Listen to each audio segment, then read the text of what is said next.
ಆತ್ಮೀಯ ವಿದ್ಯಾರ್ಥಿಗಳೇ, ದ್ವಿತೀಯ PUC ಸಮಾಜಶಾಸ್ತ್ರಕ್ಕೆ ಸಂಬಂಧಪಟ್ಟಂತೆ ಮೊದಲನೆಯ ಅಧ್ಯಾಯದಲ್ಲಿ ಬರುವ 10, 5, 2 ಮತ್ತು 1 ಅಂಕಗಳ ಪ್ರಮುಖ ಪ್ರಶ್ನೆಗಳನ್ನು ಅವಲೋಕನ ಮಾಡಿದ್ದೀವಿ. ಹಾಗೆಯೇ ಸರ್ ಅವರು ತಯಾರಿಸಿದ ಮಾದರಿ ಪ್ರಶ್ನೆ ಪತ್ರಿಕೆಯನ್ನು ನೋಡಿದ್ದೀವಿ.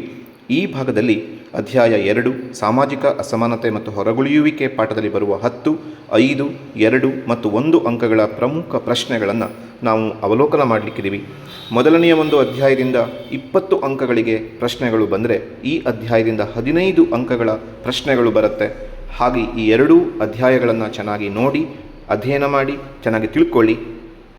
ಆ ಎರಡನೇ ಚಾಪ್ಟ್ರು ಸಾಮಾಜಿಕ ಅಸಮಾನತೆ ಮತ್ತು ಹೊರಗುಳಿಯಬೇಕು. ನೀವು ಅದನ್ನು ಸರಿಯಾಗಿ ಅರ್ಥ ಮಾಡ್ಕೊಳ್ಳೋಕೆ, ಸಾಮಾಜಿಕ ಅಸಮಾನತೆ ಅಂದರೆ ಏನು? ಸಂಪನ್ಮೂಲಗಳನ್ನು ಪಡೆಯಬಹುದಾದ ಮಾರ್ಗಗಳ ಅಸಮಾನ ಹಂಚಿಕೆ. ಯಾಕಂದರೆ ಸಮಾಜದಲ್ಲಿ ಎಲ್ಲೂ ಕೂಡ ನಾವು ಸಮಾನತೆಯನ್ನು ಕಾಣುವುದಿಲ್ಲ. ಕೆಲವರು ಸಂಪನ್ಮೂಲಗಳನ್ನು ಹೊಂದಿರ್ತಾರೆ, ಕೆಲವರು ಸಂಪನ್ಮೂಲವನ್ನು ಹೊಂದಿರುವುದಿಲ್ಲ, ಕೆಲವರು ಸಂಪನ್ಮೂಲಗಳನ್ನು ಪಡ್ಕೊಳ್ಳಿಕ್ಕೆ ಆಗೋದಿಲ್ಲ. ಈಗ ಸಂಪನ್ಮೂಲಗಳನ್ನು ಪಡೆಯಬಹುದಾದ ಮಾರ್ಗಗಳ ಅಸಮಾನ ಹಂಚಿಕೆಯನ್ನು ನಾವು ಸಾಮಾಜಿಕ ಅಸಮಾನತೆ ಅಂತ ಕರಿತೇವೆ. ಆ ದಿಶೆಯಲ್ಲಿ ಬಹಳಷ್ಟು ಜನ ಅಸಮಾನತೆಯಿಂದ ಹೊರಗುಳಿದಿದ್ದಾರೆ. ಈಗ ಇಲ್ಲಿ ಸಾಮಾಜಿಕ ಅಸಮಾನತೆ ಸಂಬಂಧಪಟ್ಟಂತೆ ನೇರವಾಗಿ 10 ಅಂಕದ ಒಂದು ಪ್ರಶ್ನೆ ಬೀಳ್ತವೆ, ಆಮೇಲೆ 2 ಅಂಕದ ಪ್ರಶ್ನೆ ಬೀಳ್ತವೆ. ಈ ಎರಡನೇ ಚಾಪ್ಟರ್ಲಿ 5 ಅಂಕದ ಪ್ರಶ್ನೆ ಇಲ್ಲ. ಎರಡನೇ ಚಾಪ್ಟರ್ಲಿ 5 ಅಂಕದ ಪ್ರಶ್ನೆ ಇಲ್ಲ. ಆಮೇಲೆ 1 ಅಂಕದ 3 ಪ್ರಶ್ನೆಗಳು ಬೀಳ್ತವೆ. ಹಾಗೆ ಸರಿಯಾಗಿ ನೀವು ಅದನ್ನು ನೆನಪಿಟ್ಕೊಳ್ಬೇಕಾಗ್ತವೆ. ಮುಖ್ಯವಾಗಿ ನಾವು 10 ಅಂಕದ ಒಂದು ಪ್ರಶ್ನೆಯನ್ನು ನೋಡಿದಾಗ ಅಲ್ಲಿ 3 ಮುಖ್ಯವಾದಂಥ ಪ್ರಶ್ನೆಗಳನ್ನು ಕೊಟ್ಟಿದ್ದಾರೆ. ಎರಡನೇ ಚಾಪ್ಟರ್ಲಿ ಜಾತಿಯ ವ್ಯಾಖ್ಯೆ ನೀಡಿ ಅದರ ಸಾಂಪ್ರದಾಯಿಕ ಲಕ್ಷಣ ಬರೆಯಿರಿ. ಬಹಳ ಸುಲಭವಂಥ ಪ್ರಶ್ನೆ. ಮೊದಲು ಒಂದು ಜಾತಿಯ ವ್ಯಾಖ್ಯೆ ನೀಡಬೇಕು. ಅಲ್ಲಿ ನೀವು MN ಶ್ರೀನಿವಾಸರವ್ರದ್ದು ಕೊಡ್ಬೋದು ಅಥವಾ SV ಕೇತ್ಕರ್ ಅವರು ಕೊಡ್ಬೋದು. ಯಾವುದಾದ್ರೂ ಒಂದು ವ್ಯಾಖ್ಯೆಯನ್ನು ಕೊಟ್ಟು ಅದರ ಸಾಂಪ್ರದಾಯಿಕ ಲಕ್ಷಣ, ಹೋಳಾದ ಭಾಗ, ಈಣಿ ಶೀಣಿ ವ್ಯವಸ್ಥೆ, ವೃತ್ತಿ ನಿರ್ಬಂಧ, ವೈವಾಹಿಕ ನಿರ್ಬಂಧ, ಈ ರೀತಿಯ ಹಲವಾರು ಪಾಯಿಂಟ್ಸ್ಗಳನ್ನು, ಸುಮಾರು 6 ಪಾಯಿಂಟ್ಸ್ಗಳು ಬರ್ತೇವೆ, ಅದನ್ನು ವಿವರಣೆ ಮಾಡಬೇಕಾಗ್ತವೆ. ಆಮೇಲೆ ಬ್ರಿಟಿಷರ ಅವಧಿಯಲ್ಲಿ ಜಾತಿ ವ್ಯವಸ್ಥೆಯಾದ ಬದಲಾವಣೆ ನೋಡಿ. ನಮ್ಮ ಒಂದು ಭಾರತೀಯ ಸಮಾಜ ಯಾವ ರೀತಿ ಜಾತಿ ವ್ಯವಸ್ಥೆಯ ನಿರ್ಬಂಧಕ್ಕೊಳಗಾಗಿತ್ತು, ಬ್ರಿಟಿಷರ ಆಗಮನದ ನಂತರ ಜಾತಿ ವ್ಯವಸ್ಥೆಯಲ್ಲಿ ಯಾವ ರೀತಿ ಮಾರ್ಪಾಡಾಯಿತು.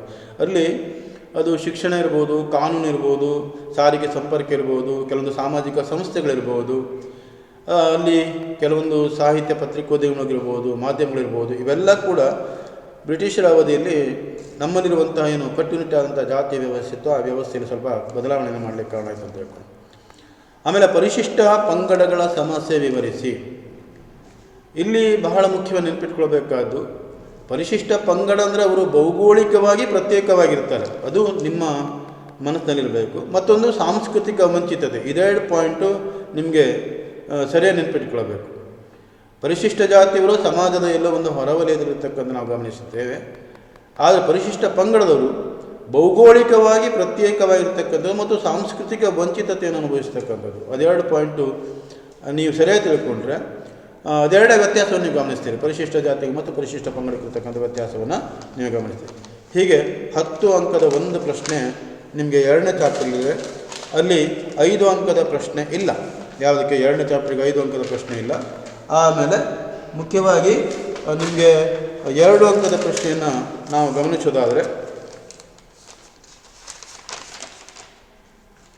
ಜಾತಿ ಬದಲಾವಣೆಗೆ 2 ಸಮಾಜ ಸುಧಾರಣಾ ಆಂದೋಲನ ತಿಳಿಸಿ.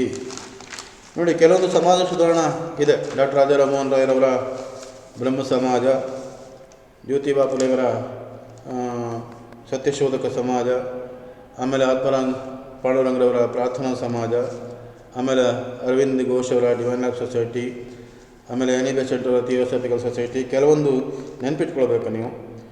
ಆಮೇಲೆ ಸ್ವಾತಂತ್ರ್ಯ ಪೂರ್ವದಲ್ಲಿ ಜಾತಿ ವ್ಯವಸ್ಥೆಯ ಬದಲಾವಣೆ ಕಾರಣ ಅಂತ 2 ಅಂಶ, ಅದು ಶಿಕ್ಷಣ ಇರ್ಬೋದು, ಸಾರ್ವತ್ರಿಕ ಕಾನೂನು ಇರ್ಬೋದು. ಆಮೇಲೆ ಪರಿಶಿಷ್ಟ ಜಾತಿ 2 ಸಮಸ್ಯೆ. ನಮ್ಮ ಬುಕ್ಕಲ್ಲಿರೋದು ಕೇವಲ 3 ಸಮಸ್ಯೆ: ಸಾಮಾಜಿಕ ಸಮಸ್ಯೆ, ಆರ್ಥಿಕ ಸಮಸ್ಯೆ, ಧಾರ್ಮಿಕ ಸಮಸ್ಯೆ. ಇವೆರಡರಲ್ಲಿ ಯಾವುದಾದ್ರು 2 ಬರೆದ್ರೆ ಭಾಳ ಸೂಕ್ತ. ಆಮೇಲೆ ಬುಡಕಟ್ಟು ಕಲ್ಯಾಣದ 2 ದೃಷ್ಟಿಕೋನ, 3 ದೃಷ್ಟಿಕೋನ ಕಾಣ್ತೇವೆ ನಾವು. ಒಂದು ಐಕ್ಯತೆಯ ನೀತಿ, ಪ್ರತ್ಯೇಕತೆಯ ನೀತಿ, ಸ್ವಾಂಗೀಕರಣ ನೀತಿ ಅಂತ ಹೇಳ್ಕೊಂಡು. ಫಸ್ಟು ಪ್ರತ್ಯೇಕತೆ ನೀತಿ ಕಾಣ್ತೇವೆ, ಆಮೇಲೆ ಐಕ್ಯತೆ ನೀತಿ, ನೆಕ್ಸ್ಟ್ ಸ್ವಾಂಗೀಕರಣ ನೀತಿ. ಇವೆಲ್ಲ 3 ನೀತಿಗಳು, ಅದು 2 ಬರೀಬೇಕು. ಹೀಗೆ ನೋಡಿ ಕೇವಲ 4 ಕ್ವಶನ್ ಇದೆ. ಜಾತಿ ಬದಲಾವಣೆಗೆ 2 ಸಮಾಜ ಸುಧಾರಣಾ ಆಂದೋಲನ, ಸ್ವಾತಂತ್ರ್ಯ ಪೂರ್ವದಲ್ಲಿ ಜಾತಿ ವ್ಯವಸ್ಥೆಯಲ್ಲಿ ಬದಲಾವಣೆ ಕಾರಣ 2 ಅಂಶ, ಪರಿಶಿಷ್ಟ ಜಾತಿ 2 ಸಮಸ್ಯೆ, ಬುಡಕಟ್ಟು ಕಲ್ಯಾಣದ 2 ದೃಷ್ಟಿಕೋನ. ಈ 4 ಪ್ರಶ್ನೆಗಳಲ್ಲಿ ಯಾವುದಾದ್ರು 2 ಅಂಕದ ಒಂದು ಪ್ರಶ್ನೆನ ನಿಮಗೆ ಕೇಳ್ತಾರೆ. ಇನ್ನು ಮುಖ್ಯವಾಗಿ 1 ಅಂಕದ ಪ್ರಶ್ನೆ ನಿಮ್ಗೆ ಏನು ಹೇಳಿದೆ, 3 ನಿಮಗೆ ಕೇಳ್ತಾರೆ ಅಂತ ಹೇಳಿದೆ. ಹಾಗಾಗಿ ಸರಿ ನೆನಪಿಟ್ಕೊಳ್ಳಿ. ಮುಖ್ಯ caste and race in India, doctor GS ಗುರಿ ಅವರು ಬರೆದಿರ್ತಕ್ಕಂಥ ಒಂದು ಗ್ರಂಥ. ಇದರ ಬಗ್ಗೆ ಬಹಳ ಇಂಪಾರ್ಟೆಂಟು, ಹಲವಾರು ಸಲ ಕೇಳಿದರೆ ಈಗ ಕೂಡ ಕೇಳ್ಬೋದು. ಆಮೇಲೆ ಬ್ರಹ್ಮ ಸಮಾಜ ಸಂಸ್ಥಾಪಕರು ಯಾರು, ಪ್ರಬಲ ಜಾತಿ ಪರಿಕಲ್ಪನೆ ನೀಡಿದವರು ಯಾರು ಅಂತ ಹೇಳ್ಕೊಂಡು ನೆನ್ಪಿಟ್ಕೊಳ್ಳಿ. MN ಶ್ರೀನಿವಾಸರವರು ಈ ಪ್ರಬಲ ಜಾತಿ ಜೊತೆಗೆ ಸಂಸ್ಕೃತಾನುಕರಣ, ಪಾಶ್ಚಾತ್ಯೀಕರಣ ಇದೆಲ್ಲ ಪರಿಕಲ್ಪನೆ ಕೊಟ್ಟಿದ್ದಾರೆ. ಹಾಗಾಗಿ ಅವರ ಒಂದು ಪರಿಕಲ್ಪನೆ ಯಾವುದಾದ್ರು ಒಂದು ಬೀಳುತ್ತವೆ, ಅದನ್ನು ಕೂಡ ನೀವು ನೆನ್ಪಿಟ್ಕೊಳ್ಬೇಕು. ಆಮೇಲೆ ಬುಡಕಟ್ಟು ಪಂಚಶೀಲ ಪ್ರತಿಪಾದಕರು ಪಂಡಿತ್ ಜವಾಹರ್ಲಾಲ್ ನೆಹರೂರವರು. ಆಮೇಲೆ ಬಿಲ್ಲರು ಡ್ಯಾಸ್ ರಾಜ್ಯದ ಇದು ರಾಜಸ್ಥಾನ್ ಅಂತ ಬರ್ತವೆ. ಸ್ವಾಂಗೀಕರಣ ನೀತಿಯ ಪ್ರತಿಪಾದಕರು ಯಾರು, ಆಮೇಲೆ ಐಕ್ಯತೆ ನೀತಿಯ ಪ್ರತಿಪಾದಕರು. ಬುಡಕಟ್ಟು ಪಂಚಶೀಲ ತತ್ವ ಮೇಲ್ಗಡೆ ಬಂದಿತ್ತು, ಅದೇ ಮತ್ತು ಪುನಃ ಬಂದಿದೆ. ಭಾರತ ಮೊದಲ ಹಿಂದುಳಿದ ವರ್ಗಗಳ ಆಯೋಗದ ಅಧ್ಯಕ್ಷರು ಅಂತ ಹೇಳ್ಕೊಂಡು. ಇಲ್ಲೂ ಕೂಡ ಮಕ್ಕಳ ನೀವು ಕನ್ಫ್ಯೂಸ್ ಆಗಬೇಡಿ, ರಾಷ್ಟ್ರೀಯ ಆಯೋಗ ಬೇರೆ, ರಾಜ್ಯದ ಆಯೋಗ ಬೇರೆ. ನಮ್ಮ ರಾಷ್ಟ್ರೀಯ ಆಯೋಗ ಮೊಟ್ಟ ಮೊದಲ ಆಯೋಗ, ಅದರ ಅಧ್ಯಕ್ಷರು ಕಾಕಾ ಸಾಹೇಬ್ ಕಾಲರ್ಕ್ ಅಂತ ಹೇಳ್ಕೊಂಡು. ಆಮೇಲೆ 2 BP ಮಿಡಲ್ ಅಂತ ಬರ್ತವೆ. ರಾಜ್ಯ ಮಟ್ಟದಲ್ಲಿ 4 ಆಯೋಗ ಇದೆ. ಹಾಗಾಗಿ ನಾಗನಗೌಡ ಆಯೋಗ, ಆವನೂರು ಆಯೋಗ, ಆಮೇಲೆ ಜೊತೆಗೆ ಚೆನ್ನೈಪ್ರೆಡ್ಡಿ ಆಯೋಗ, ವೆಂಕಟಸ್ವಾಮಿ ಆಯೋಗ ಅಂತ ಬರ್ತವೆ. ಹಾಗಾಗಿ ರಾಜ್ಯದ ಆಯೋಗ ಬೇರೆ, ರಾಷ್ಟ್ರೀಯ ಆಯೋಗ ಬೇರೆ. ಆಮೇಲೆ ಇಲ್ಲಿ ಹೊಂದಿಸಿ ಬೇರೆ ಅಂತ ಬರ್ತವೆ ನೋಡಿ. ಡಿವೈನ್ ಲೈಫ್ ಸೊಸೈಟಿ ಅಂದರೆ ಅರವಿಂದ್ ಘೋಷ್ ಅವರ ಡಿವೈನ್ ಲೈಫ್ ಸೊಸೈಟಿ. ಆಮೇಲೆ ಥಿಯೋಸಫಿಕಲ್ ಸೊಸೈಟಿ, ಆ್ಯನಿಬೆ ಸೆಂಟರ್ ಅವರ ಥಿಯೋಸಫಿಕಲ್ ಸೊಸೈಟಿ. ಆರ್ಯ ಸಮಾಜ, ಸ್ವಾಮಿ ದಯಾನಂದ ಸರಸ್ವತಿ. ಆಮೇಲೆ ಸತ್ಯಶೋಧಕ ಜ್ಯೋತಿರಾವ್ ಫುಲೆ, ರಾಮಕೃಷ್ಣ ಮಿಷನ್, ಸ್ವಾಮಿ ವಿವೇಕಾನಂದ. ಇದು ಇಷ್ಟರೊಳಗೆ ಆದರೂ ಒಂದು ಬಿದ್ದೇ ಬೀಳ್ತೇವೆ, ಇದು ಕನ್ಫರ್ಮ್ ಮಾಡ್ಕೊಳ್ಳಿ ಕಡೆಯಿಲ್ಲ. Divine life society, theosophical society, Arya Samaj, Satyashodhak ಸಮಾಜ, ರಾಮಕೃಷ್ಣ ಮಿಷನ್ ಇವಿಷ್ಟೊಳಗೆ ಒಂದು ಬಿದ್ದೇ ಬೀಳ್ತೇವೆ. ಆ ಪರಿಕಲ್ಪನೆಯೊಳಗೆ ಒಂದು ಬಿದ್ದೇ ಬೀಳ್ತೇವೆ. ಆಮೇಲೆ ಜಾತಿ ಎಂಬ ಪದದ ಉತ್ಪತ್ತಿಯನ್ನು ತಿಳಿಸಿ. ಆಮೇಲೆ ಕಾಸ್ಟ್ ಇನ್ ಇಂಡಿಯಾ ಲೇಖಕರು ಯಾರು, ಹರಿಜನ ಪದ ಜನಪ್ರಿಯಗೊಳಿಸಿದವರು ಯಾರು. ಇಲ್ಲೂ ಕೂಡ ನೀವು ಒಂದೊಂದ್ಸಲ ಕನ್ಫ್ಯೂಸ್ ಮಾಡ್ಕೊಳ್ತೀರಿ. ಹರಿಜನ ಎಂಬ ಪದವನ್ನು ಜನಪ್ರಿಯಗೊಳಿಸಿದವರು ಗಾಂಧೀಜಿಯವರು, ಅದನ್ನು ಪರಿಚಯಿಸಿದವರು ಗುಜರಾತಿನ ಸಂತ ನರಸಿಂಹ ಮೆಹತಾ. ಯಾಕೆ ಸರಿಯಾಗಿ ನೆನ್ಪಿಟ್ಕೊಳ್ಳಿ. ಒಂದ್ಸಲ ಪ್ರಶ್ನೆಯನ್ನು ಸರಿಯಾಗಿ ಓದ್ದೆ ನೀವೇನು ಮಾಡ್ತೀರಿ ಕೇಳಿದ್ರೆ ಯಾವುದೋ ಉತ್ತರವನ್ನು ಬರೆದ್ಬಿಡ್ತೀರಿ. ಅದನ್ನು ಪರಿಚಯಿಸಿದವರು ಗುಜರಾತಿನ ಸಂತ ನರಸಿಂಹ ಮೆಹತಾ. ಆದರೆ ಈ ಹರಿಜನ ಅಂದರೆ ಭಗವಂತನ ಮಕ್ಕಳು ಹೇಳುವ ಅರ್ಥದಲ್ಲಿ ಹರಿಜನ ದೇವರ ಮಕ್ಕಳು ಅನ್ನುವಂಥ ಅರ್ಥದಲ್ಲಿ ಹರಿಜನ ಅಂತ ಅದನ್ನು ಜನಪ್ರಿಯಗೊಳಿಸಿದವರು ಗಾಂಧೀಜಿಯವರು. ಇವೆಲ್ಲ ನೆನ್ಪಿಟ್ಕೊಳ್ಬೇಕು.